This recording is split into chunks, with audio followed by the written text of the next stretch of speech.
लोकसभा चुनाव के लिए भाजपा अपने उम्मीदवारों की पहली सूची जारी कर दी है। सूची में देश भर की कुल 195 सीटों के उम्मीदवार हैं, बल्कि उस सूची में गाजीपुर से सटी वाराणसी, चंदौली, आजमगढ़ सीटों के भी उम्मीदवार शामिल हैं, मगर उस सूची में गाजीपुर और बलिया सीट के उम्मीदवार नहीं हैं। भाजपा जनों की मानी जाए तो पूरी उम्मीद है कि दूसरी सूची में गाजीपुर और बलिया के भी उम्मीदवारों के नाम रहेंगे और दूसरी सूची 6 मार्च तक आ सकती है। खैर, सवाल यह कि आखिर भाजपा गाजीपुर और बलिया सीट क्यों होल्ड की है।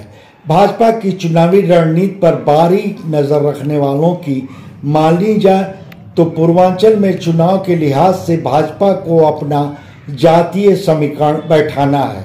तब भाजपा के लिए चुनाव मैदान में एक भूमिहार चेहरे की भी दरकार है और भूमिहार वोटरों का सबसे बड़ा पैकेट बलिया संसदीय क्षेत्र में ही है और भूमिहारों में सर्वमान्य नेता मनोज सिन्हा हैं।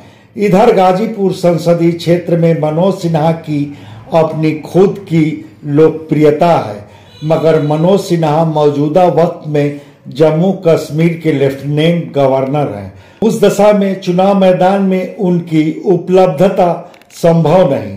वैसे मनोज सिन्हा के विकल्प के रूप में उनके बेटे अभिनव सिन्हा का नाम चल रहा है। फिर खुद अभिनव सिन्हा भी अपने पिता मनोज सिन्हा की जम्मू कश्मीर के लेफ्टिनेंट गवर्नर के पद पर तैनाती के बाद से गाजीपुर संसदीय क्षेत्र में खूब सक्रिय हैं।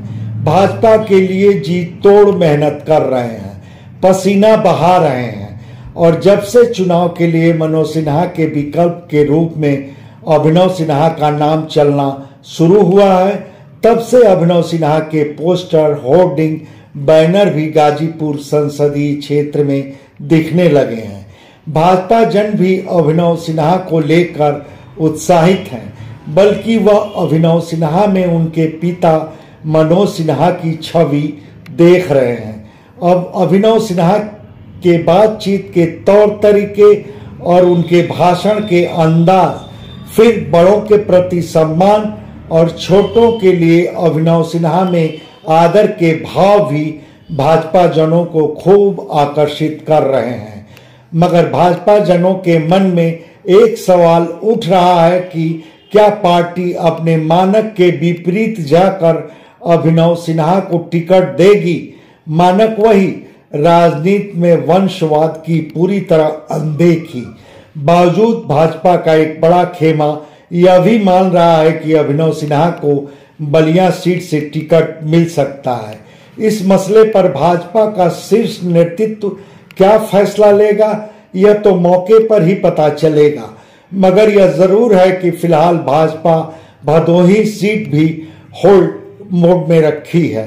भदोही सीट का जिक्र इसलिए कर रहा हूं कि बलिया के मौजूदा सांसद वीरेंद्र सिंह मस्त पूर्व में कई बार लोकसभा में भदोही का भी प्रतिनिधित्व कर चुके हैं। तब संभव हो कि उन्हें भदोही सीट पर फिर शिफ्ट कर दिया जाए और ऐसा हुआ तो अभिनव सिन्हा के लिए बलिया में गुंजाइश बन सकती है। उस दशा में भाजपा जातीय समीकरण बैठाने के लिए गाजीपुर में किसी राजपूत चेहरे को भाजपा ला सकती है।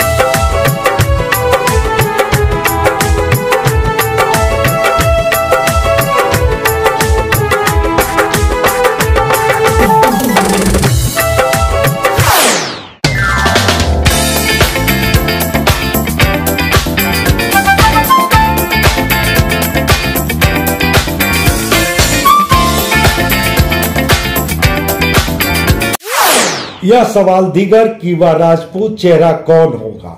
उस क्रम में 2 बड़े राजपूत चेहरों का नाम लिया जा रहा है। एक डॉक्टर सानंद सिंह और दूसरे पूर्व सांसद राधे मोहन सिंह। रही बात डॉक्टर सानंद सिंह की, तो वह भाजपा नेतृत्व समूह के लिए विश्वसनीय चेहरा बन चुके हैं। शायद यही वजह है कि उन्हें पार्टी संगठन के स्तर से कई अहम दायित्व भी सौंपे गए हैं। फिर डॉक्टर सानंद सिंह आम जन में भी अपनी पहचान के मोहताज नहीं है। फिर शिक्षाविद होने के कारण बुद्धिजीवियों में भी वह लोकप्रिय हैं।